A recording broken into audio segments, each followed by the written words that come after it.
우리 갔다 올 동안 너는 시킨 일 다 끝내놔. 시어머니의 노골적인 멸시가 담긴 명령이었습니다. 딸 수연이는 고개를 숙인 채 울음을 참았습니다. 7년간 쌓인 굴욕이 그 한마디에 모두 담겨 있었죠. 시댁 식구들은 가장 호화로운 크루즈 여행을 떠났고 제 딸은 집에서 하녀 취급을 당했습니다. 분노는 냉정한 결심이 되었습니다. 저는 그들의 가장 큰 자랑이자 유일한 특권을 완벽하게 통제할 계획을 실행했습니다. 그들은 자신들의 천국이 곧 움직이는 감옥으로 변할 것이라는 사실을 전혀 몰랐습니다. 과연 크루즈선상 시댁 식구들은 어떤 벌을 받아야 할까요? 어디서 듣고 계신가요? 댓글로 함께 해주세요. 구독과 좋아요를 눌러주시면 저에게 큰 힘이 됩니다. 딸 수연이는 그날도 여느 때처럼 친정집 식탁 앞에 앉아 있었습니다. 갓 30을 넘긴 수연이는 일찍 결혼해서 육아와 직장 생활을 병행하느라 언제나 피곤에 절어 있었어요. 친정 엄마인 저는 딸이 오랜만에 집에 와서 밥이라도 편히 먹나 싶었는데 불과 10분 만에 그 평화는 깨지고 말았습니다. 딸의 시댁 단체 카카오톡 방에 무언가가 폭발하듯 올라오기 시작했습니다. 알림음이 연달아 띠링 띠링 울리는데 그 소리가 마치 제 심장을 찌르는 것 같았습니다. 제가 굳이 보지 않아도 딸의 표정만으로도 그 단톡방에 어떤 내용이 오가고 있을지 짐작이 갔으니까요. 수연이의 남편 쪽 집안은 늘 해외여행을 다녔습니다. 크루즈 여행이든 유럽 일주든 매번 호화로운 여행을 갔었죠. 그런데 늘 딸 수연이만 빠져 있었습니다. 이유요? 시어머니는 항상 명확하게 답하셨습니다. 집 지키는 사람이 있어야지. 처음에는 그러려니 했습니다. 결혼한 지 얼마 안 되었을 때는 내가 힘들어서 어쩌니 다음엔 꼭 같이 가자 하고 다독였던 것 같습니다. 하지만 해를 거듭할수록 그 집 지키기는 점점 더 노골적인 노동 지시로 변해갔습니다. 이번에도 예외는 아니었습니다. 시댁 단톡방에 올라오는 사진들은 분명 따뜻한 남국의 푸른 바다였을 겁니다. 시누이와 시어머니, 시아버지는 얼굴 가득 미소를 띠고 있었겠지요. 그 행복해 보이는 사진들 사이에 톡 하나가 섞여 들어왔습니다. 수연이는 핸드폰을 쥐고 있다가 마치 뜨거운 것을 만진 사람처럼 순간적으로 숨을 들이마시더니 그대로 핸드폰을 덮어버렸습니다. 그 찰나의 순간 딸의 눈빛이 흔들리는 것을 저는 똑똑히 보았습니다. 마치 무언가 견딜 수 없는 고통을 숨기려는 듯한 아주 미세한 떨림이었습니다. 엄마, 밥 먹자. 수연이는 애써 밝은 목소리를 냈지만 제가 40년 넘게 키운 제 딸의 목소리였습니다. 그 목소리에는 파도가 치는 바다처럼 불안함이 가득했습니다. 왜 그래? 또 시댁에서 연락 왔니? 저는 최대한 아무렇지 않은 척 물었습니다. 수연이는 고개를 살짝 숙이더니 아주 작은 목소리로 대답했습니다. 엄마, 나 이번에도 안 간대요. 이번에도라는 말에 제 속이 확 잡아당겨지는 듯 했습니다. 마치 명치 끝에 돌덩이가 걸린 것처럼 숨이 막혔습니다. 딸은 시댁의 가족여행에 단 한 번도 함께하지 못했습니다. 결혼 7년 동안 말입니다. 수연이가 슬쩍 다시 핸드폰을 열었습니다. 단톡방의 이름이 제 눈에 들어왔습니다. 우리 가족끼리. 그 이름을 보는 순간 수연이의 얼굴이 멍해지는 것이 느껴졌습니다. 며느리인 수연이는 그 우리 가족에 포함되지 못한다는 사실을 그 이름이 너무나도 선명하게 못 받고 있는 것 같았습니다. 그리고 그 순간 새로운 메시지 알림이 또 울렸습니다. 수연이가 몸을 움츠리는 것을 저는 놓치지 않았습니다. 시누이가 보낸 것 같았습니다. 아마도 푸른 바다를 배경으로 찍은 셀카와 함께였겠지요. 수연이는 핸드폰 화면을 꾹 누르고 있다가 마침내 저에게 보여주었습니다. 신우이의 메시지는 이모티콘과 짧은 문장이었습니다. 촌년은 빠져. 키읔키읔키읔. 그리고 바로 뒤이어 시어머니의 톡이 도착해 있었습니다. 너는 냉장고와 장실 다 광내놔. 돌아가서 내가 검사할 거다. 저는 그 문자를 읽는 순간 손이 떨렸습니다. 수연이는 크루즈 여행을 떠난 가족들이 돌아올 때까지 명절 때도 아니요. 집안의 대소사도 아닌데 그저 집 지킨다는 명목으로 냉장고와 화장실 청소라는 노동을 지시받은 것입니다. 그것도 광내나라는 마치 군대의 명령 같은 엄격한 어조로 말입니다. 단순히 여행에 가지 못하는 배제가 아니라 그녀가 그 시간에 해야 할 명확한 노동 지시라는 것을 깨닫는 순간 제 딸의 얼굴에 떠오른 그 억지 웃음이 너무나 가슴 아팠습니다. 괜찮아, 엄마. 원래 그래. 나도 안 가는 게 마음 편해. 수연이는 그렇게 중얼거렸지만 그 목소리에는 어떠한 편안함도 없었습니다. 오히려 그녀의 손등이 모든 것을 말해주고 있었습니다. 식탁 아래에서 제 눈에 띄지 않게끔 핸드폰을 쥐고 있던 그녀의 손은 그녀가 얼마나 그 분노와 굴욕을 억누르고 있는지 보여주었습니다. 새하얀 아픈이 남을 정도로 핸드폰을 쥐어짜고 있었습니다. 그 아픈은 마치 그녀의 마음에 새겨진 깊은 상처의 표식 같았습니다. 화자의 속이 확 잡아당겨지는 느낌, 저는 그 고통을 그대로 느꼈습니다. 딸의 고통이 제 고통이었으니까요. 수연이는 식탁 아래로 슬쩍 고개를 숙이더니 이내 닦아도 닦이지 않는 눈물 한 방울을 몰래 훔쳤습니다. 그 모습을 보는 순간 저는 더 이상 가만히 있을 수 없었습니다. 저는 조용히 자리에서 일어나 딸의 핸드폰을 가져왔습니다. 그리고 시댁 단톡방의 내용을 처음부터 끝까지 다시 확인했습니다. 여행의 즐거움이 가득한 사진들, 그리고 그 사이에 섞인 딸을 향한 노골적인 무시와 굴욕적인 지시들이 선명하게 보였습니다. 가장 결정적인 문장은 역시 시어머니의 것이었습니다. 너 오늘은 일이나 해라. 오늘은이라는 단어는 딸이 그 집안의 며느리가 아니라 그저 휴가 동안 집을 관리하는 하녀쯤으로 여겨지고 있다는 느낌을 강하게 주었습니다. 수연이는 이 모든 것을 묵묵히 견디며 살아왔던 것입니다. 시집살이의 굴레, 그 안에서 홀로 감내해야 했던 고통의 무게가 저를 짓눌렀습니다. 저는 핸드폰을 덮고 아무 말 없이 수연이의 손을 잡았습니다. 힘껏 쥐어짜여서 차가워진 딸의 손은 가늘게 떨리고 있었습니다. 엄마. 수연이가 당황한 표정으로 저를 올려다보았습니다. 저는 말없이 오직 제 마음속으로만 굳은 결심을 했습니다. 이번엔 절대 가만두지 않겠다. 내 딸이 당한 굴욕, 내가 똑같이 갚아주겠다. 제 안에서 무언가 차가운 것이 솟구쳐 오르는 느낌이었습니다. 그것은 단순한 분노가 아니라 딸을 향한 깊은 사랑에서 비롯된 강한 의지였습니다. 이 모든 상황이 너무나도 부당하고 수연이가 이 지독한 무시와 굴욕을 계속 겪게 할 수는 없었습니다. 크루즈 여행은 호화로울지 몰라도 딸에게는 그것이 지옥행 티켓이나 다름없다는 것을 저는 알고 있었습니다. 이제 그 지옥행 티켓을 제가 대신 바꿔주기로 결심했습니다. 딸의 눈물은 이제 끝내야 했습니다. 그녀의 눈에 다시 미소가 걸리게 하기 위해 저는 냉정한 복수를 준비하기 시작했습니다. 그들의 즐거운 크루즈 여행은 곧 그들에게 닥칠 지옥 여행이 될 것임을 그들은 꿈에도 모르고 있었을 겁니다. 저는 조용히 제 계획의 첫 단계를 실행하기 위해 핸드폰을 다시 켜고 무언가를 검색하기 시작했습니다. 아주 은밀하고 아주 빠르게 말입니다.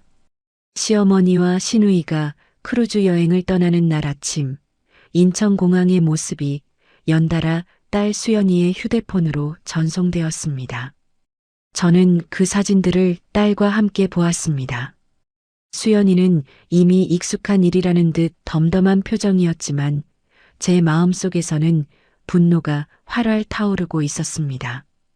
첫 번째 사진은 출국장 앞에서 찍은 시어머니와 시누이의 모습이었습니다. 두 사람은 여행용 캐리어를 옆에 세워두고 활짝 웃고 있었습니다. 특히 시어머니는 아주 큰 글씨로 이렇게 써서 보냈습니다. 잘 찍어 우린 크루즈 간다. 마치 수연이의 부재를 축하하는 듯한 조롱 섞인 문구였습니다. 그 문구 아래에는 시누이의 메시지가 이어졌습니다. 면세점에서 산 듯한 화장품과 자파의 영수증이었습니다. 가격을 보라는 듯 빨간 네모 표시까지 되어 있었습니다. 딸이 굳이 보지 않아도 될 것들을 굳이 보내서 이 호화로운 여행에 너만 빠졌다는 것을 각인시키려는 의도였지요.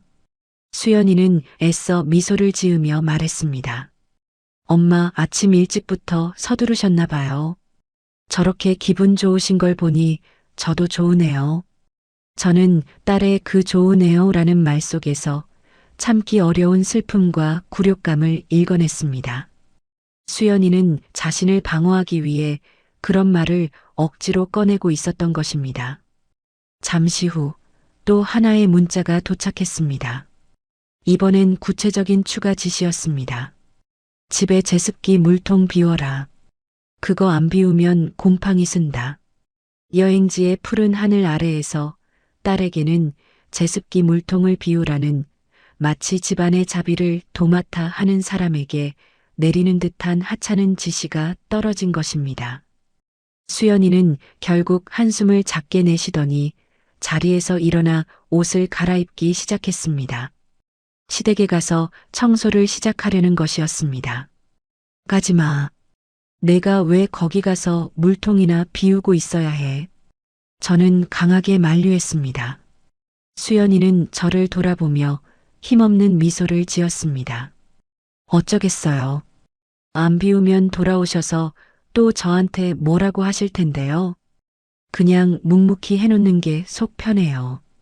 딸은 이미 자존심이 상하지만 익숙한 듯 그 굴욕을 받아들이고 있었습니다. 그녀가 현관문을 나서기 전 저는 딸의 손끝을 잡았습니다. 어제 제가 보았던 새하얀 아픈이 아직도 남아있는 듯 했습니다. 딸의 손을 보는 순간 제 안의 분노는 더욱 거세졌습니다. 저는 딸을 다시 붙잡고 앉혔습니다. 그리고 그녀의 휴대폰을 다시 열었습니다. 마침 시어머니가 인천공항 면세점에서 찍은 인증샷이 새로 올라와 있었습니다. 사진 속 시어머니는 반짝이는 명품백을 들고 활짝 웃고 있었습니다. 마치 그 명품백을 딸에게 자랑이라도 하듯 클로즈업 사진이었습니다. 그 사진 밑에는 시누이의 결정적인 대사가 달렸습니다. 제주 촌녀는 이런 거 못 들지? 히히. 이쯤 되니 저는 단순한 며느리 무시를 넘어선 다른 의도가 느껴지기 시작했습니다. 제주 촌년이라니 딸의 고향을 비하하는 저열함까지 서슴지 않는 그들의 태도가 저를 경악하게 만들었습니다. 저는 즉시 제 휴대폰의 메모장을 열어 그 사진이 전송된 날짜와 시간을 기록했습니다. 사소한 것 하나라도 놓치지 않겠다는 결심이었습니다. 그리고 바로 다음 순간 제 눈에 포착된 것은 시누이가 올린 또 다른 사진이었습니다. 크루즈 선상에서 찍은 듯한 사진 아래에 크루즈 결제 내역을 캡처한 듯한 화면이 아주 작게 붙어 있었습니다. 순간 저는 눈을 크게 뜨고 그 화면을 확대해 보았습니다. 크루즈 여행의 결제 금액은 상상을 초월했습니다. 몇 천만 원에 달하는 금액이었습니다. 그런데 그 결제 수단을 보니 사위의 이름으로 된 법인카드였습니다. 이 사실이 제 머릿속에서 경고음을 울리기 시작했습니다. 사위는 지금 중요한 프로젝트 때문에 해외에 나가 있어서 시댁 식구들의 여행에 동행하지 못하고 있다는 것을 저는 알고 있었습니다. 시댁은 늘 사위가 버는 돈으로 호화로운 생활을 해왔지만 이번처럼 고액의 크루즈 여행까지 사위 몰래 그것도 법인카드로 결제했다는 것은 분명 문제가 있는 행동이었습니다. 저는 단순한 의심이 아니라 이것이 남편을 향한 횡령이나 배임의 행위로 이어질 수도 있다는 생각에 불안감이 엄습했습니다. 수연아, 이거 봐봐. 크루즈 결제 서방님 법인카드로 한 것 같아. 딸에게 조심스럽게 물었습니다. 수연이도 그제야 사진을 확대해서 보더니 눈빛이 흔들렸습니다. 네, 법인카드는 업무용으로 쓰는 건데요. 개인적인 여행에 쓰면 안 되잖아요. 여보가 이걸 알면 가만히 안 있을 텐데. 수연이는 남편을 여보라고 부르며 불안해했습니다. 저는 직감했습니다. 수연아, 이건 단순 무시가 아니다. 너를 무시하는 걸 넘어서 내 남편의 회삿돈까지 함부로 손대고 있다는 뜻이야. 저는 흥분을 감추지 못하고 말했습니다. 그러자 수연이는 오히려 겁을 먹은 듯 제 손을 잡으며 말했습니다. 엄마, 제발요. 그냥 참자. 여태까지 참아왔잖아요. 엄마 괜히 일 만들지 마세요. 제가 그냥 물통 비우고 청소하면 되는 일이에요. 딸의 목소리는 떨리고 있었습니다. 그녀는 그들이 두려웠던 것입니다. 무언가 문제가 생겼을 때 자신이 그 불똥을 맞을까봐 불안했던 것입니다. 하지만 저는 더 이상 이 부당함을 묵과할 수 없었습니다. 수연아, 내가 참고 넘어갈 일이 아니야. 일은 저들이 만든 거야. 내가 며느리 노릇도 못한다고 손가락질을 받을지언정 우리 딸이 이렇게 짓밟히고 내 남편의 명예까지 위태롭게 하는 것은 더 이상 두고 볼 수 없어. 저의 목소리는 단호했습니다. 딸은 눈물을 글썽이며 저를 올려다보았습니다. 저는 이미 결심을 굳힌 상태였습니다. 굴욕을 넘어선 의심의 불꽃이 제 안에서 피어올랐고 저는 그들의 부당함을 파헤칠 냉정한 결의를 다지기 시작했습니다. 사위가 해외에 나가 있어 이 사실을 모르고 있다는 점이 저에게는 더 큰 책임감을 주었습니다. 제가 나서야 했습니다.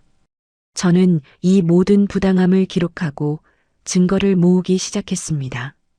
이 크루즈 여행이 그들에게는 마지막 행복이 될 것임을 저는 확신했습니다. 딸 수연이가 시댁의 냉장고와 화장실 청소를 위해 집을 나선 후 저는 곧바로 제 복수의 첫 단계를 실행에 옮겼습니다. 더 이상 감정에만 호소할 때가 아니라는 것을 깨달았습니다. 상대의 가장 취약한 지점을 정확히 파고들어야 했습니다. 그들의 허영심과 과시욕을 채워주는 통로, 바로 돈이었습니다. 저는 인터넷을 켰습니다. 시댁 식구들이 탔다는 그 호화 크루즈 여행사의 공식 홈페이지를 찾아 들어갔습니다. 긴 시간을 들여서 크루즈 여행의 승선 및 선내 결제 규정을 꼼꼼히 읽어 내려갔습니다. 작은 글씨 하나까지 놓치지 않으려는 집념으로 말입니다. 마침내 결정적인 문구를 발견했습니다. 제 눈동자가 순간적으로 크게 흔들렸습니다. 크루즈 승선 및 기본 객실료는 선불 결제가 필수이므로 문제가 없습니다만 선내에서 발생하는 모든 추가 서비스 고급 레스토랑, 스파, 면세 쇼핑, 기양지 투어 등의 결제는 반드시 개인 신용카드가 필요합니다. 이 문구는 제 계획의 핵심이 되었습니다. 이미 크루즈 탑승료는 사위의 법인카드로 결제가 된 상태였기 때문에 시댁 식구들은 무사히 배에 올라탔을 것입니다. 하지만 문제는 배 위에서 시작될 것이었습니다. 그들은 일주일이 넘는 항해 기간 동안 모든 것을 추가 결제로 해결해야 합니다. 와인 한 잔, 고급 식사 한 끼, 면세점에서 새로 산 명품들까지 모두 말입니다. 그들이 탑승 시 카드를 등록했을 가능성이 높았지만 그 카드가 법인카드라는 점이 저에게는 가장 큰 무기였습니다. 공과 사를 구분하지 못하고 사위의 법인카드를 유용한 그들의 무개념이 스스로의 발목을 잡게 만들 타이밍이었습니다. 저는 망설이지 않고 해외에 나가 있는 사위에게 연락을 취했습니다. 사위는 장모인 저에게 늘 깍듯하고 예의 바른 청년이었습니다. 서방님, 지금 중요한 일이 생겼으니 제 말대로 바로 움직여야 합니다. 제 목소리는 낮고 단호했습니다. 제가 이토록 긴박한 목소리를 내는 것을 처음 들었을 사위는 당황한 듯 했습니다. 어머니, 무슨 일 있으세요? 지금 당장 법인카드와 개인카드를 포함해서 서방님 이름으로 된 모든 카드에 분실 신고를 해 주십시오. 비밀번호를 누가 알아낸 것 같으니 일단 전부 정지시켜야 합니다. 저는 구체적인 상황을 설명하지 않았습니다. 복잡한 상황을 설명했다가 사위가 망설이거나 시댁 식구들에게 먼저 연락을 취해버릴 수도 있다고 판단했기 때문입니다. 일단 모든 지출 통로를 막는 것이 급선무였습니다. 네, 도난 신고를요? 갑자기요? 네, 사고입니다. 도난 신고 바로. 지금이 중요한 때이니 제 말을 믿고 따르십시오. 제 단호함에 사위는 더 이상 묻지 못했습니다. 신뢰와 약간의 당황스러움이 섞인 목소리로 대답했습니다. 알겠습니다. 어머니, 지금 바로 회사 카드팀에 연락해서 모든 카드를 정지시키겠습니다. 개인 카드도 전부 다요. 사위는 곧바로 모든 카드를 정지시켰습니다. 잠시 후 제 휴대폰에는 사위의 카드사에서 발송된 알림 문자가 연달아 도착하기 시작했습니다. 해외 승인 불가라는 메시지들이었습니다. 시어머니와 시누이가 이미 크루즈 선상에서 무언가를 결제하려고 시도하고 있다는 뜻이었습니다. 저는 조용히 그 알림을 확인했습니다. 시어머니가 면세점에서 산 명품 백값을 치르려 했는지 혹은 고급 샴페인을 주문했는지 알 수 없었지만 그 모든 시도가 물거품이 되었음을 확인하는 순간 제 입가에는 아주 미세한 미소가 걸렸습니다. 바로 그때 시댁 단체방에서 또 하나의 메시지가 도착했습니다. 승선 완료 스위트룸 짱. 짐 풀고 바로 샴페인 한 잔 해야지. 키읔키읔키읔. 사진 속 시어머니는 호화로운 스위트룸 발코니에 서서 잔뜩 의기양양한 표정을 짓고 있었습니다. 그녀는 자신이 지금 얼마나 큰 함정에 빠져들고 있는지 전혀 알지 못하고 있었습니다. 저는 그 사진을 보면서 입꼬리를 미소 한쪽으로 살짝 끌어올렸습니다. 단순한 미소가 아니라 냉정한 복수자의 미소였습니다. 옆에서 모든 상황을 지켜보고 있던 딸 수연이는 저의 그런 모습을 보고는 불안함에 떨며 물었습니다. 엄마, 설마 엄마가 카드 정지시킨 거예요? 엄마 안 돼요. 저 큰일 나요. 시어머니가 저를 가만두지 않을 거예요. 수연이는 이 일이 어떤 파장을 몰고 올지 직감한 듯 했습니다. 그녀의 얼굴에는 두려움과 불안감이 가득했습니다. 수연아, 진정해. 내가 한 일이 아니야. 내 남편의 법인카드가 도용된 것을 알았을 뿐이지. 내가 왜 불안해야 하니? 저는 딸의 어깨를 감싸 안으며 다독였습니다. 딸의 몸이 여전히 떨리고 있었습니다. 엄마 무서워요. 너무 무서워요. 저분들 화나면 어떻게 변할지 알잖아요. 딸의 눈빛은 마치 벼랑 끝에 선 어린아이 같았습니다. 저는 딸의 등을 토닥이며 단호하지만 따뜻한 목소리로 속삭였습니다. 수연아, 무서운 건 이제 저쪽이야. 우리는 정당한 일을 한 것뿐이야. 이제부터는 우리가 무서워할 차례가 아니라 그들이 불안에 떨 차례야. 내가 7년 동안 당한 그 모든 굴욕의 대가를 그들은 이제 크루즈 위에서 아주 천천히 갚게 될 거야. 제 마음속의 냉정한 결의가 확고해지는 순간이었습니다. 시어머니와 시누이는 지금 세상에서 가장 호화로운 감옥에 갇힌 것이나 다름없었습니다. 손안에 든 돈이 없다는 것, 그것은 그들의 허영과 탐욕을 순식간에 짓밟아버릴 가장 확실한 무기였습니다. 저는 이제부터 그들이 어떤 반응을 보일지 아주 조용하고 차갑게 지켜볼 작정이었습니다. 제 복수의 칼날은 이미 뽑혔고 그들의 크루즈 여행은 이제부터 지옥의 항해로 바뀌기 시작하는 순간이었습니다. 시어머니와 시누이가 크루즈에 승선한 첫날, 단톡방은 잠시 동안 폭풍전야와 같은 평온함을 보였습니다. 그 평온함은 곧 터져나올 그들의 불안과 당황을 예고하는 듯 했기에 저는 오히려 더욱 긴장하며 휴대폰을 주시했습니다. 오후가 되자 시댁 식구들은 잠시 잠잠했던 단톡방을 다시 활성화시켰습니다. 역시나 그들의 허영심을 충족시켜줄 과시의 사진들이었습니다. 크루즈 1224호 스위트룸이라는 이름이 붙은 넓고 호화로운 객실 내부 사진이 올라왔습니다. 개인 발코니 너머로 푸른 바다가 펼쳐져 있었고 침대 위에는 크루즈에서 제공하는 고급 로브 두 벌이 가지런히 놓여 있었습니다. 이어서 저녁 식사를 위해 예약했다는 고급 레스토랑의 예약 인증샷도 올라왔습니다. 메뉴판에 사진을 찍어 올리면서 얼마나 비싸고 훌륭한 곳인지 자랑하려는 의도가 역력했습니다. 시어머니는 자랑스럽게 글을 올렸습니다. 여기 와보니 제주촌년 너는 절대 이런 호사는 누릴 수 없을 것 같구나. 여기 샴페인 한 병이 내 월급보다 비싸단다. 잘 지키고 있어라, 내 집. 저는 그 메시지를 읽으며 속이 뒤집어졌습니다. 딸 수연이가 묵묵히 청소를 하고 있을 시간에 그녀의 시어머니는 이렇게 노골적인 굴욕감을 주고 있었습니다.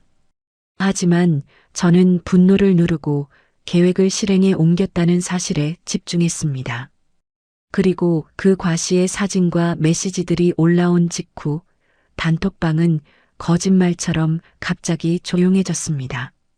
1시간, 2시간, 그리고 3시간이 지나도록 시댁 식구들은 아무런 메시지도 올리지 않았습니다. 이전 같으면 시시콜콜한 것까지 계속 자랑하며 올렸을 텐데 말입니다. 딸 수연이는 불안한 듯 제 옆에 앉아 휴대폰을 만지작거렸습니다. 엄마, 왜 갑자기 조용하지? 아까는 저렇게 신나서 자랑하더니. 수연이의 목소리에는 기대와 두려움이 뒤섞여 있었습니다. 그녀는 시어머니와 시누이가 자신에게 연락하지 않는 것 자체가 복수의 시작일지도 모른다는 느낌을 받고 있는 듯 했습니다. 저는 차분하게 대답했습니다. 조용한 게 아니라 조용할 수밖에 없는 거야.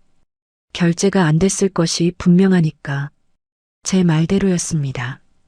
그들이 그렇게 자랑하던 스위트룸과 고급 레스토랑은 이미 선불로 결제가 되었으니 이용은 가능했을 것입니다.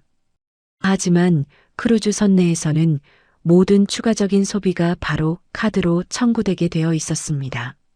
샴페인 한 잔, 기념품 하나도 말입니다. 바로 그때 해외에 나가 있던 사위에게서 카카오톡 메시지가 도착했습니다. 사위는 불안한 듯 자신의 카드사 어플리케이션 스크린샷을 보내주었습니다. 그 스크린샷에는 붉은색 글씨로 선명하게 떠 있었습니다. 해외 이용 카드 결제 실패, 제시도 요망.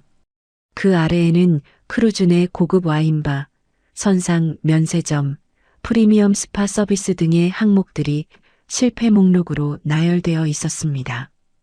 사위는 스크린샷과 함께 메시지를 보냈습니다. 어머니, 이게 뭐죠? 제가 카드를 정지시킨 지 얼마 안 되었는데 이렇게 사용 시도가 계속되고 있습니다. 무슨 일인지 모르겠지만 어머니 말씀대로 도난 시도가 확실한 것 같습니다. 법인카드까지 사용하려고 했네요. 사위는 여전히 이것이 도난 시도인 줄로만 알고 있었습니다. 그가 이 사실을 시어머니와 시누이가 한 짓이라고는 상상조차 하지 못하고 있다는 것이 저에게는 오히려 다행이었습니다. 딸 수연이는 그 스크린샷을 보고는 놀라 입을 틀어막았습니다. 그녀의 눈빛은 충격과 함께 아주 미세한 통쾌함이 스치는 듯 했습니다. 엄마, 진짜, 수연아, 놀라지 마.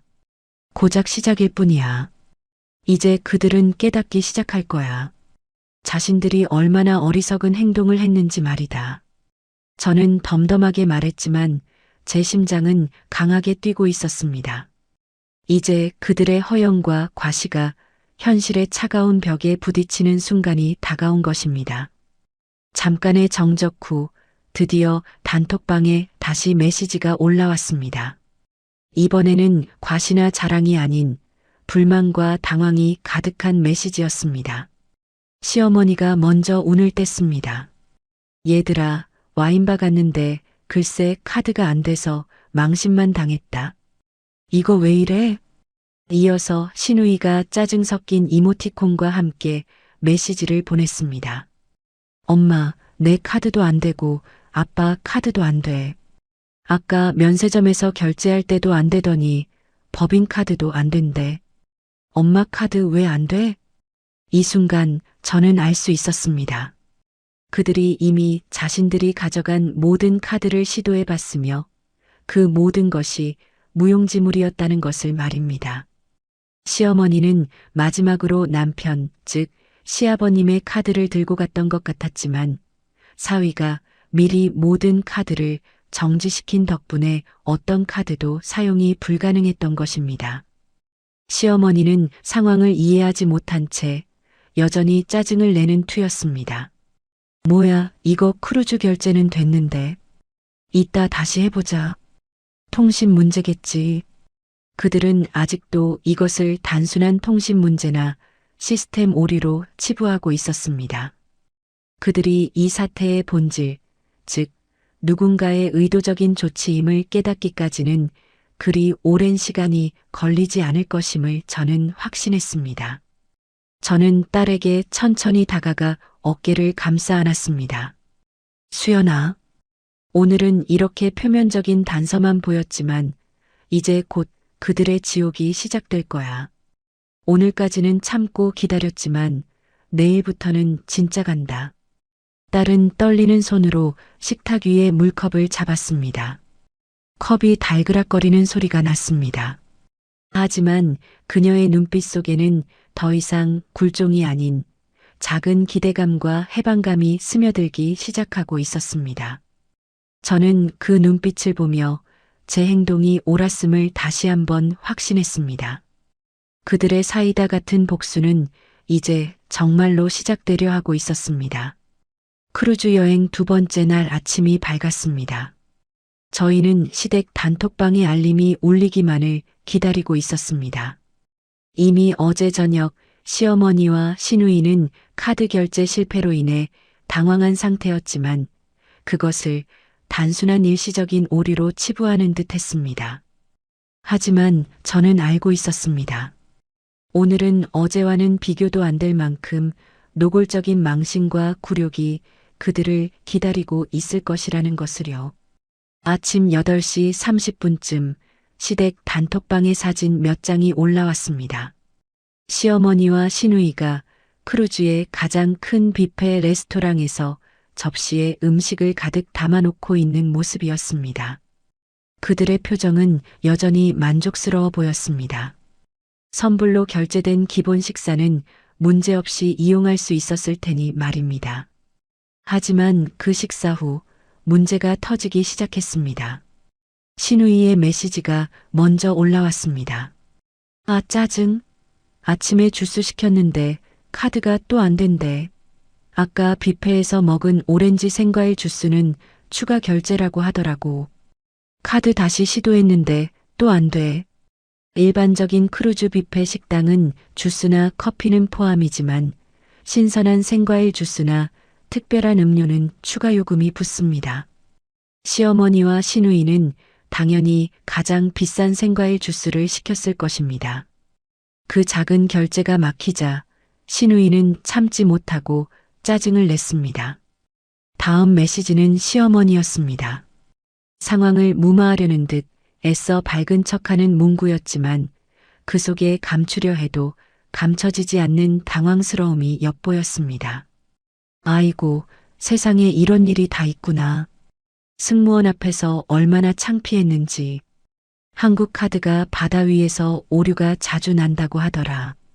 괜찮다. 점심때는 현금 쓸 거니까. 하지만 현금을 쓰겠다던 시어머니의 다짐은 곧 물거품이 되고 말았습니다. 그들이 얼마나 많은 현금을 가지고 갔는지는 알 수 없었지만 그들의 평소 씀씀이를 생각하면 일주일치의 추가 결제를 현금으로 감장할 수는 없을 것입니다.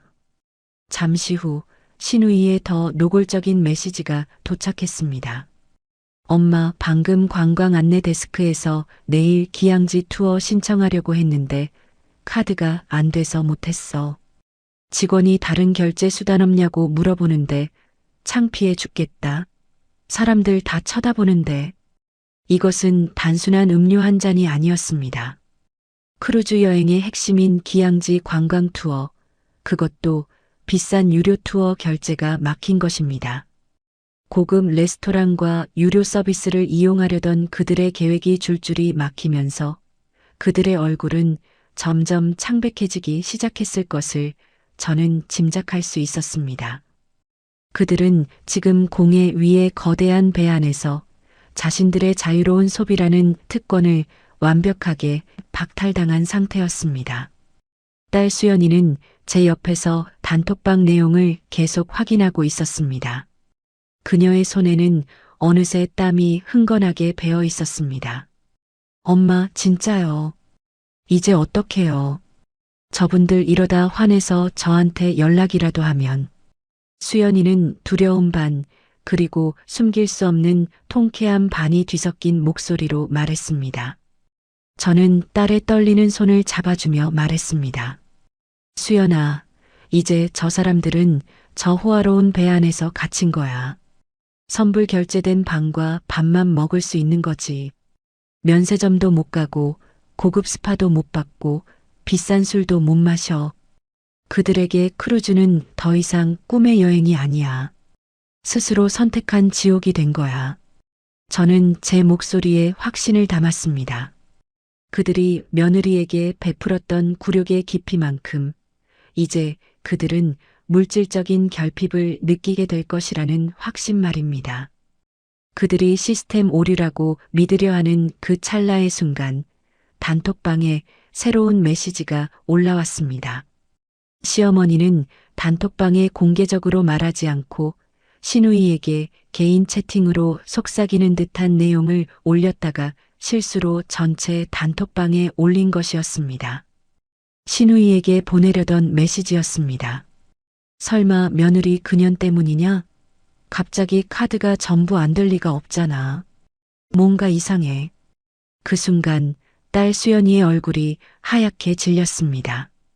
그들이 드디어 이 사태의 배후에 대해 의심을 시작했다는 뜻이었고 그 의심의 화살이 딸을 향하고 있다는 명확한 증거였으니까요. 수연이는 저를 올려다보았습니다. 엄마, 이제 저한테 연락 올 거예요. 분명. 저는 시어머니의 그 메시지를 읽고 오히려 분노의 결심을 더욱 단단히 했습니다. 며느리 그년이라니. 자신의 아들 법인카드를 몰래 유용하면서 고작 청소나 시키는 며느리를 향해 저런 모욕적인 호칭을 쓰는 것에 저는 치가 떨렸습니다. 시어머니는 황급히 그 메시지를 삭제하려 했지만 이미 늦었습니다. 모두가 그 내용을 보았습니다.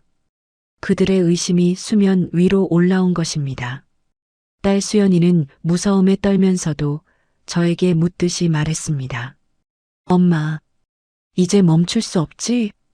그녀의 목소리에는 이제 두려움만이 아니라 이 기회에 이 모든 부당함을 끝내고 싶다는 절실함이 묻어 있었습니다. 저는 딸의 손을 꽉 잡았습니다. 제 눈을 바라보도록 했습니다. 수연아, 이제 멈추면 우리가 약자 되는 거야. 저들이 너를 향해 그년이라는 모욕적인 말을 쓰는 것을 봤지? 이 모든 것을 참고 넘기면 너는 영원히 그들에게 밟히고 조롱당하는 존재가 될 거야. 우리는 지금 정당한 정의를 실현하고 있는 거야. 이제부터는 우리가 주도권을 잡는 거야. 제 단호한 말에 수연이는 고개를 끄덕였습니다. 그녀의 눈빛은 비록 불안했지만 이제는 저를 믿고 따르겠다는 강한 의지가 담겨 있었습니다. 저는 이제 반격의 단계를 확신했습니다. 크루즈는 공해를 가로지르며 항해하고 있었고 그 안에서 시댁 식구들의 지옥 같은 고립감은 점점 심화될 것이었습니다. 크루즈 여행 셋째 날 정오였습니다. 시어머니와 시누이가 선내의 최고급 레스토랑에서 점심 식사를 즐기려는 때였을 겁니다. 저는 딸 수연이와 함께 식사를 하고 있었는데 수연이는 밥을 먹는 둥 마는 둥 휴대폰만 쳐다보고 있었습니다. 그만큼 시댁 식구들의 다음 움직임이 궁금하고 또 두려웠던 것이겠지요. 점심 식사 시간이 끝나갈 무렵 시댁 단톡방은 잠잠했습니다. 저는 그 침묵이 곧 폭발할 전조임을 알고 있었습니다. 그들은 이미 크고 작은 결제 실패로 망신을 당했지만 아직까지는 며느리가 아닌 시스템 오류 탓이라고 믿으려 애쓰고 있을 것이었습니다. 바로 그때 제 휴대폰으로 해외에 나가 있는 사위에게서 다시 연락이 왔습니다. 사위는 자신의 회사 카드팀에서 받은 긴급 연락을 저에게 전달해 주었습니다. 사위의 메시지에는 크루즈 선박의 이름과 함께 객실 번호 1224호가 명시되어 있었습니다. 그들은 크루즈 회사로부터 미결제된 추가 서비스 비용에 대한 긴급 연락을 받고 있었던 것입니다. 어머니, 이 금액이 대체 왜 미결제가 된 건지 모르겠습니다. 크루즈 회사 측에서 빨리 정산하지 않으면 선내 모든 서비스 이용이 제한될 것이라고 연락이 왔다고 합니다. 제가 카드를 정지시켰다고는 했지만 이렇게까지 문제가 커질 줄은 몰랐습니다. 저는 사위에게 걱정하지 말라고 안심시키면서 그 연락 내용을 면밀히 살폈습니다. 사위가 전해준 정보에 따르면 크루즈 회사 측은 승선 시 등록된 카드가 계속 거절당하자 결국 가장 강력한 조치를 취하기 시작한 것이었습니다. 그리고 곧 시댁 단톡방이 아닌 실제 크루즈 선상에서 일이 터졌습니다. 그 상황을 제가 직접 볼 수는 없었지만 그들이 단톡방에 올리는 메시지와 분위기 변화로 모든 것을 짐작할 수 있었습니다. 점심 식사 직후였을 겁니다.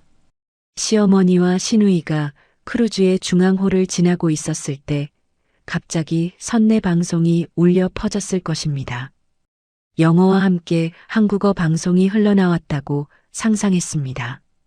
객실 1224호 고객님, 객실 1224호 고객님께서는 즉시 프론트 데스크로 와주시기 바랍니다. 긴급한 처리 사항이 있습니다. 그 순간 크루즈 선내에 있던 수많은 승객들이 웅성거렸을 겁니다. 호화로운 여행을 즐기러 온 사람들 사이에서 갑자기 객실 번호가 불려나가 데스크로 호출된다는 것은 상상만 해도 엄청난 망신이었을 것입니다.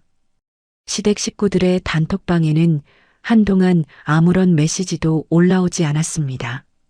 그들의 표정이 얼마나 굳어 있었을지 저는 눈을 감아도 선명하게 그려지는 듯 했습니다. 사람들의 시선 속에서 시어머니와 시아버지는 시누이를 데리고 억지로 고개를 숙이며 프론트 데스크로 향했을 것입니다. 오후 1시가 넘어서야 시누이가 급하게 메시지를 보냈다가 바로 삭제했습니다. 하지만 딸 수연이는 그 찰나의 순간을 놓치지 않고 캡처해 두었습니다. 그 내용에는 데스크에서 직원이 영어로 무언가를 설명하는 듯한 상황 묘사가 담겨 있었습니다. 직원은 침착하게 말했을 것입니다. 현재까지 총 미결제 금액이 512만 원이 발생했습니다. 500만 원이 넘는 미결제 금액이 터져 나오자 시어머니의 목소리가 격양되었을 것입니다. 말도 안 돼. 방값은 우리가 이미 냈잖아. 이 비싼 스위트룸을 다 돈 주고 탔는데 무슨 미결제 금액이 500만 원이 넘어. 시어머니는 방값만 내면 모든 것이 해결될 것이라고 생각했겠지만 직원은 단호하게 응답했을 것입니다. 객실료는 선불이나 선내 부가 서비스 유료 식사, 바 이용, 면세점, 스파 등에 대한 결제를 3일째 못하고 계십니다. 지금 즉시 다른 결제 수단을 등록해 주셔야 모든 선상 서비스를 이용하실 수 있습니다. 이 상황을 지켜보는 승객들은 속닥거리기 시작했을 것입니다. 저 가족 호화 스위트룸에 묵으면서 돈도 없나 봐. 카드 정지된 모양이네. 허세만 가득한 사람들이군. 신우이는 더 이상 참지 못하고 울먹이는 목소리로 하소연했을 것입니다. 대체 왜 우리가 가져온 모든 카드가 안 되는 건데? 우리가 얼마나 망신당하는지 알기나 해? 시어머니는 여전히 상황 파악을 제대로 못하고 남편, 즉 시아버지를 쳐다봤을 것입니다. 시아버지는 어리둥절한 표정으로 주변을 살폈을 겁니다. 그들은 이 모든 상황이 자신들이 저지른 불법적인 카드 유용 때문임을 아직 인정하고 싶지 않았을 것입니다. 이 모든 굴욕의 순간이 지나간 후 시댁 단톡방에는 시어머니의 짧은 문장이 달렸습니다. 급한 일 생겼어. 잠시 연락 안 될 것 같다. 이 문장은 그들의 패닉 상태를 완벽하게 보여주었습니다. 급한 일은 바로 자신들이 초래한 금전적인 망신과 서비스 제한이라는 것을 저희는 알고 있었습니다.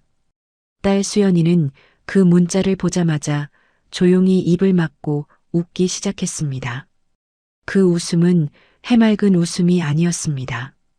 7년 동안 억눌렸던 서러움과 굴욕이 일시에 터져 나오는 시원하면서도 눈물 젖은 웃음이었습니다. 저는 딸의 어깨를 감싸 안으며 제 심장 박동을 느꼈습니다. 강하고 빠르게 뛰고 있었습니다. 저는 이제 더 이상 물러설 곳이 없음을 알았습니다. 수연아, 이제 저들이 우리가 누군지, 우리가 어떤 실체를 보여줄 때가 된 거야. 숨기지 말고 부딪혀야 해. 우리가 7년 전에 무시당했던 그 모든 것들을 지금 이 순간 똑같이 돌려주는 거야. 저는 다음 단계를 계획하기 위해 사위에게 다시 연락할 준비를 했습니다.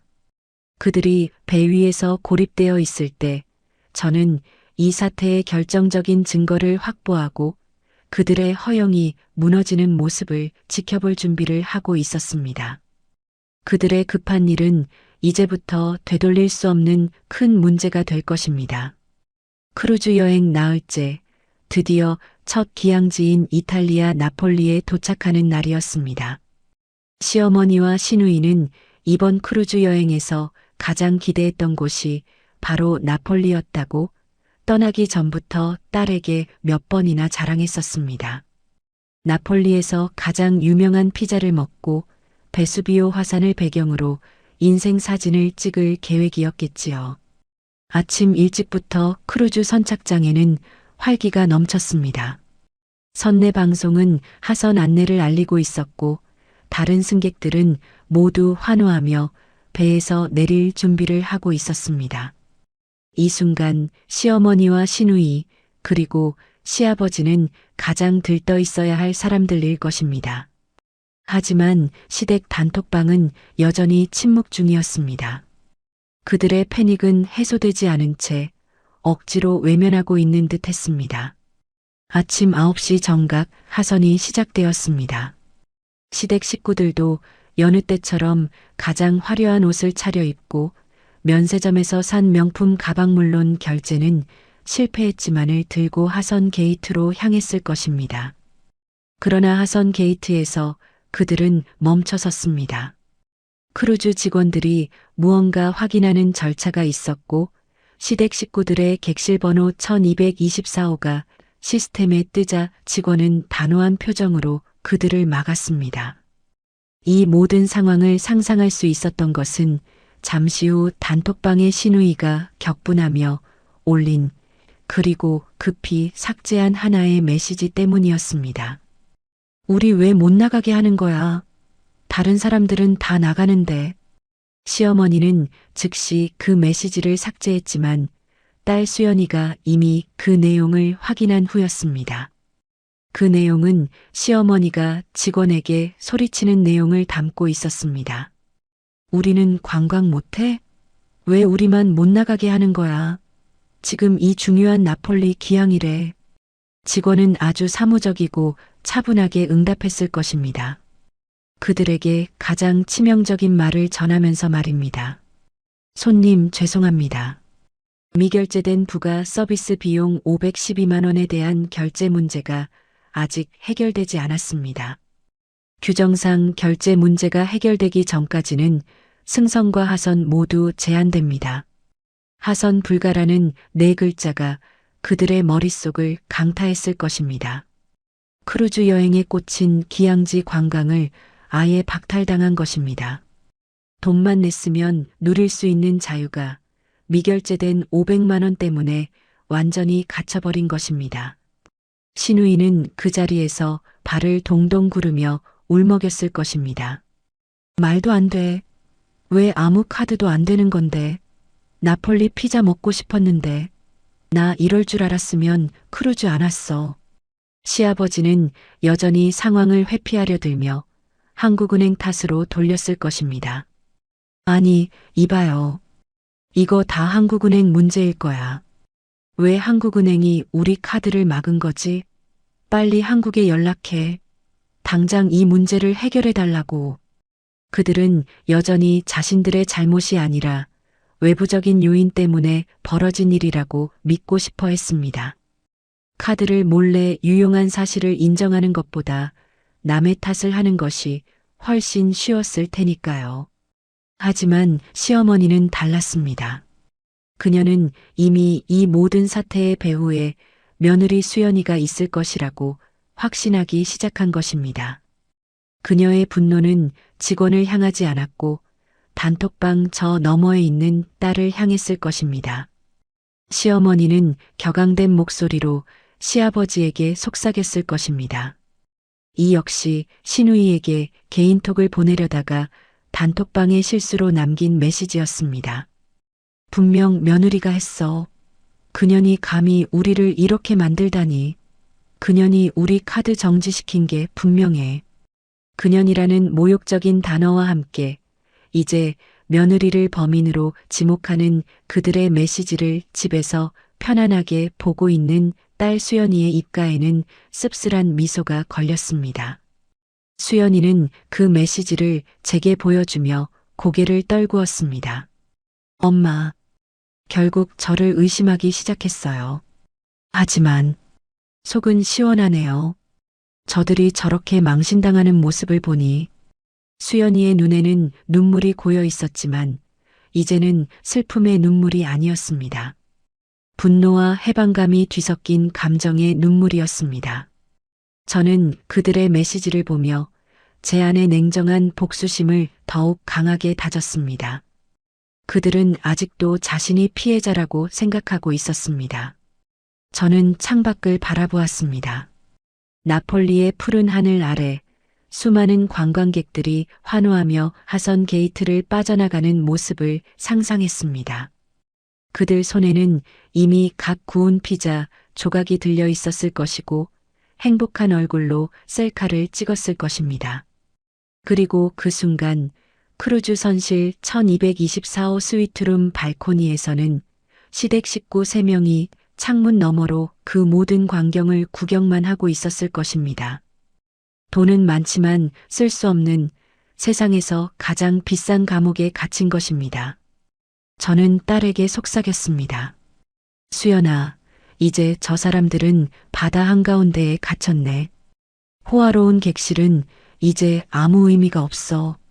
그들이 너에게 주었던 고립감과 배제를 이제 그들은 수백 배로 돌려받고 있는 거야.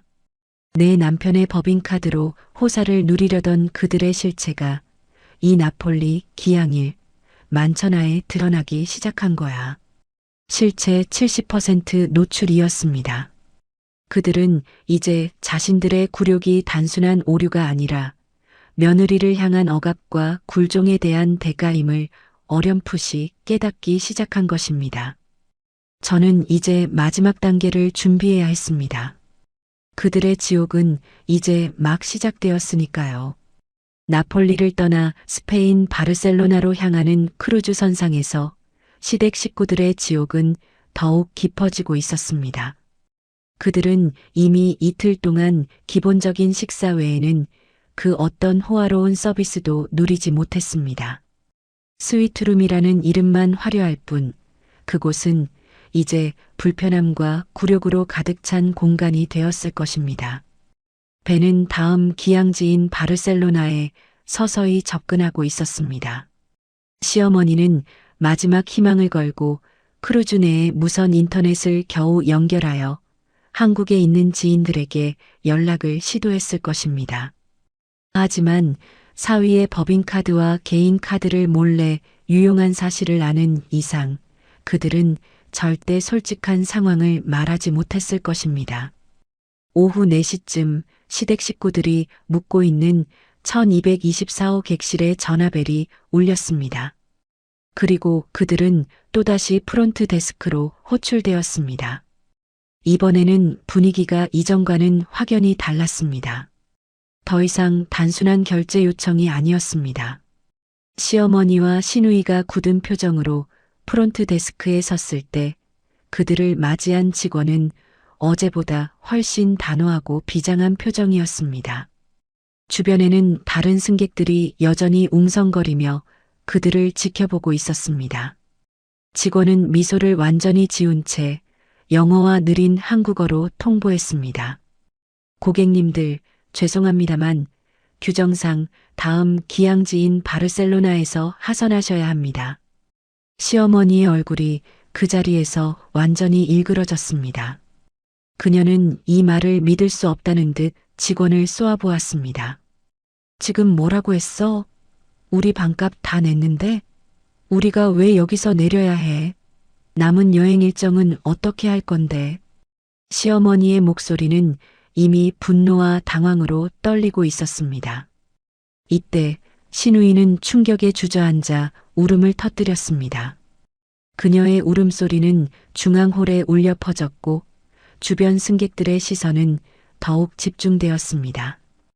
호화로운 크루즈 여행이 강제하선이라는 최악의 결말로 치닫고 있는 순간이었습니다. 직원 뒤쪽에서 정복을 입은 선장이 직접 걸어 나왔습니다.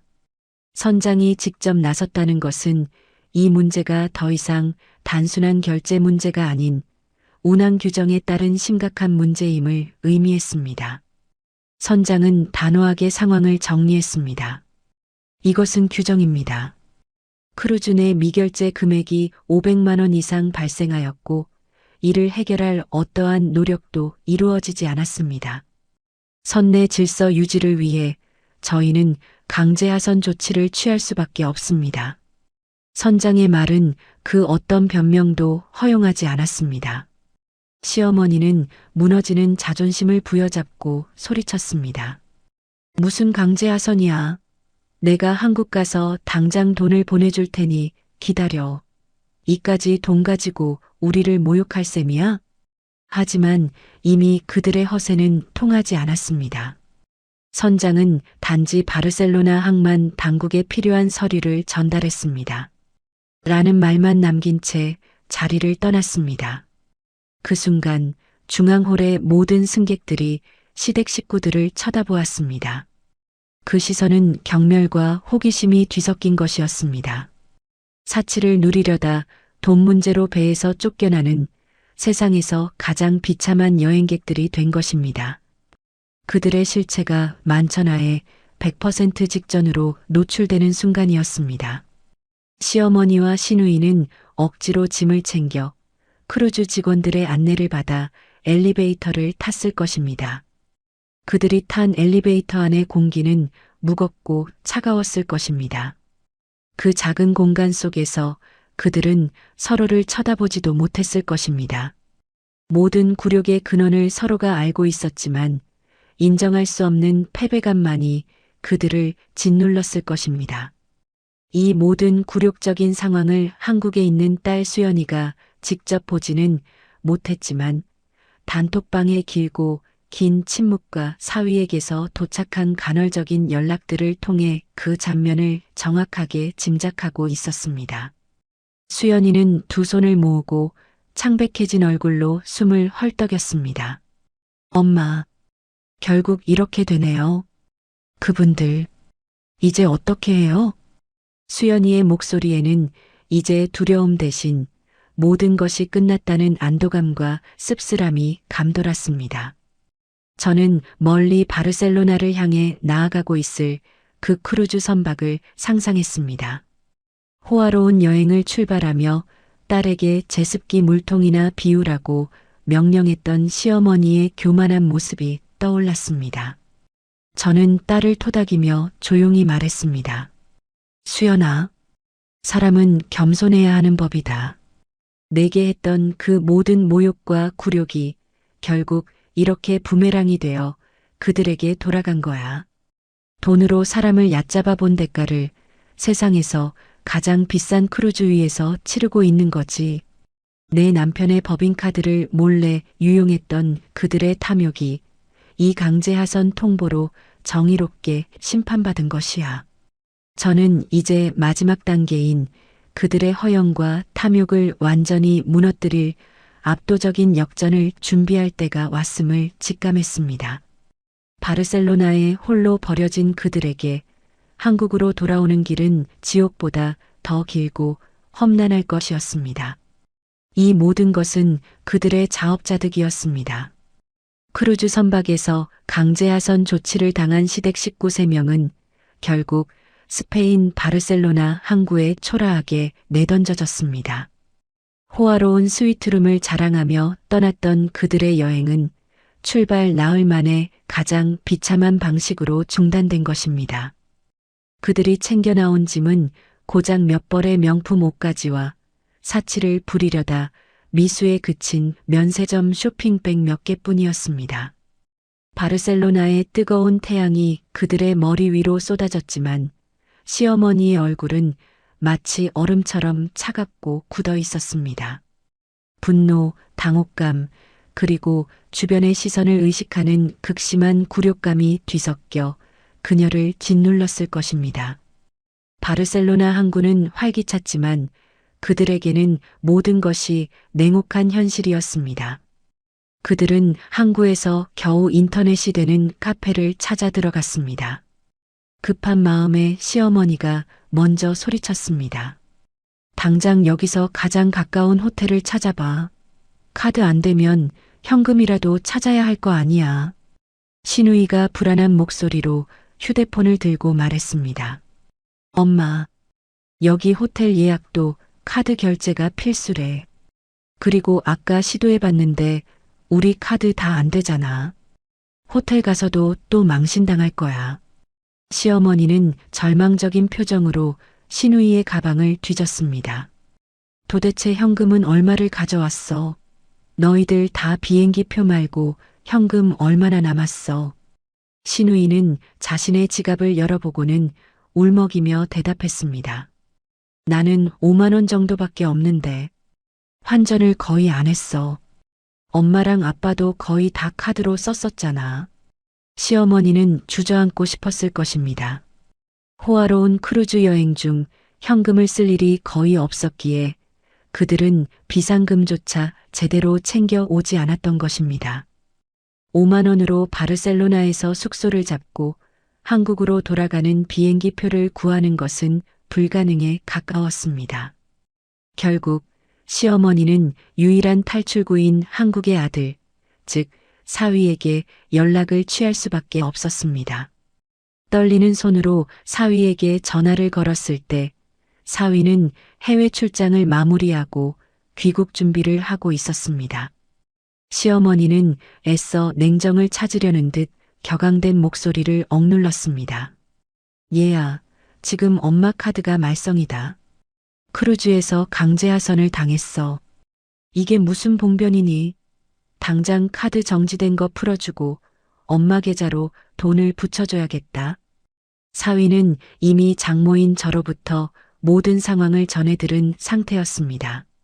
그는 잠시 침묵을 지키다가 단호하지만 예의 바른 목소리로 응답했습니다. 그 목소리에는 이제 망설임이나 어리둥절함이 전혀 섞여 있지 않았습니다. 어머님, 제가 이미 말씀드리지 않았습니까? 모든 카드가 도난 신고로 정지 처리되었습니다. 시어머니는 그 말을 듣자마자 더 이상 분노를 참지 못하고 소리쳤습니다. 도난? 도대체 누가 감히 우리 카드를 정지시킨 거야? 누가 했어? 시어머니의 질문은 절규에 가까웠습니다. 그녀는 이미 범인을 짐작하고 있었지만 아들의 입을 통해 듣는 것은 또 다른 충격이었을 것입니다. 사위는 아주 천천히 그리고 또렷하게 말했습니다. 장모님이요. 어머니의 카드를 포함해 제 모든 카드에 도난 신고를 해달라고 요청하셨습니다. 이 한마디는 그들에게 최종 선고와 같았습니다.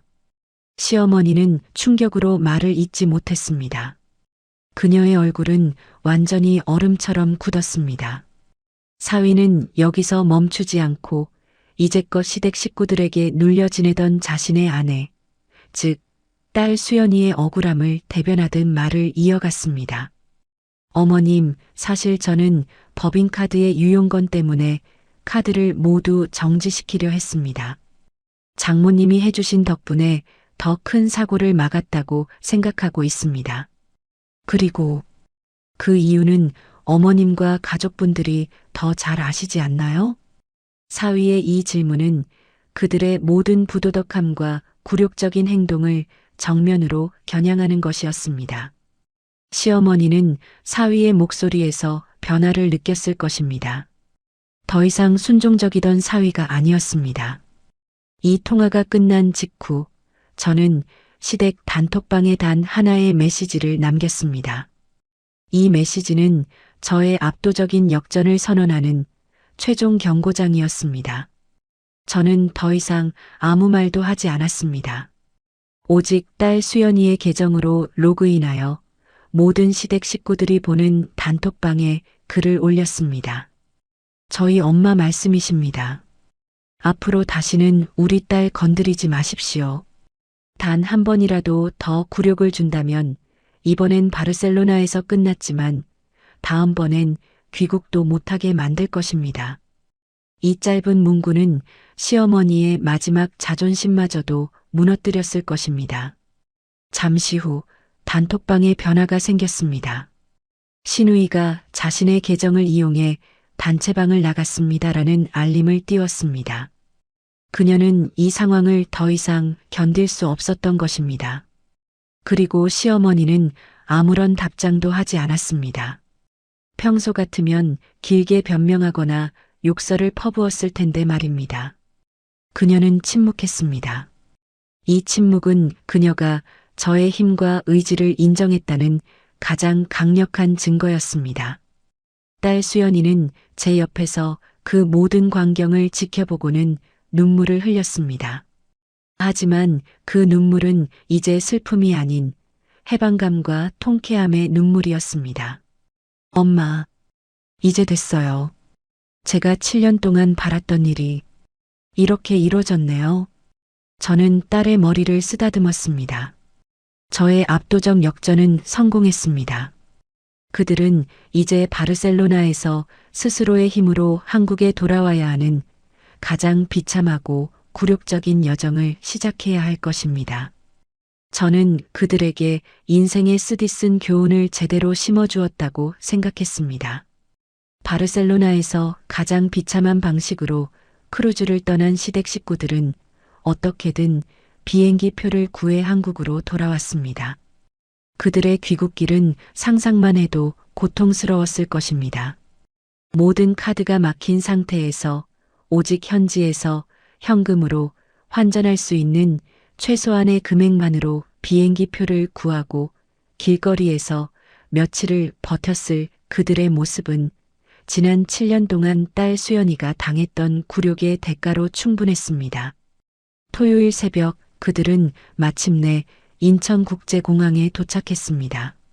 하지만 그들의 굴욕은 아직 끝나지 않았습니다. 공항에서 집까지 이동해야 했습니다.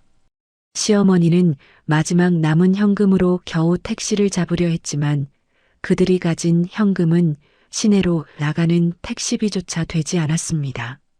시아버지는 혹시나 하는 마음에 다시 한번 카드를 꺼내 결제를 시도했지만 여전히 승인 거절이라는 붉은 글씨만 뜨고 있었습니다. 결국 그들은 뿔뿔이 흩어져야 했습니다. 시어머니와 시누이는 각자 아는 사람에게 연락해 도움을 청하려고 했지만 이미 크루즈 강제 하선 사건에 대한 소문이 한국 교민 사회를 통해 돌고 있었습니다. 그들은 돈만 타더니 허세만 부리다 망신당한 가족이라는 꼬리표가 붙어 아무에게도 쉽게 도움을 청하지 못했을 것입니다. 그들이 사는 동네에서는 이미 소문이 삽시간에 퍼지기 시작했습니다. 동네 사람들은 그들의 호화로운 크루즈 여행과 그에 이은 비참한 귀국 소식을 들으며 입방아를 찧었습니다. 제주촌년이라고 딸을 무시하던 시어머니가 정작 자신이야말로 돈 때문에 국제적인 망신을 당했다는 사실은 사람들에게 통쾌한 이야깃거리가 되었습니다. 결국 시어머니는 가장 피하고 싶었던 사람에게 손을 벌릴 수밖에 없었습니다. 바로 딸 수연이에게 연락을 취한 것입니다. 시어머니는 카카오톡 대신 예전에 사용하던 구식 전화번호로 딸에게 전화를 걸었습니다. 떨리는 목소리였지만 여전히 짜증과 억울함이 뒤섞여 있었습니다. 수연아, 엄마가 지금 공항인데 택시비가 없어서 집에 못 가고 있다. 내 엄마가 한 짓인 거 알지만 일단 집에 좀 가게 돈을 붙여주렴. 그리고 내 엄마한테 전화 좀 받으라고 해라. 이게 무슨 짓이야? 딸 수연이는 제 옆에서 그 전화를 스피커폰으로 듣고 있었습니다. 그녀는 지난 7년 동안 단 한 번도 시어머니에게 자신의 의견을 제대로 말해본 적이 없었습니다. 하지만 이제 모든 것이 바뀌었습니다. 수연이는 길게 숨을 내쉬고 단호하지만 차분한 목소리로 대답했습니다.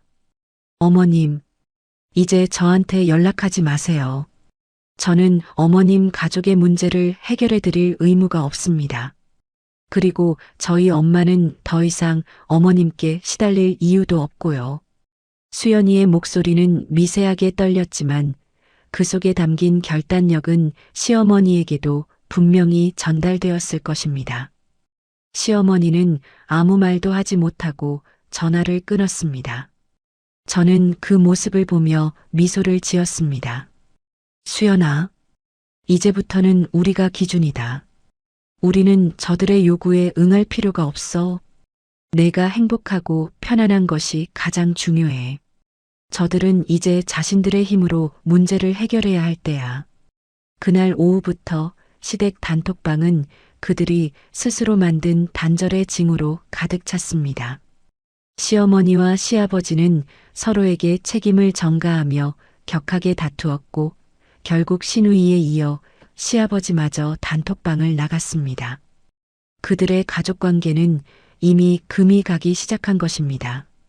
동시에 해외에서 귀국한 사위에게서 연락이 왔습니다.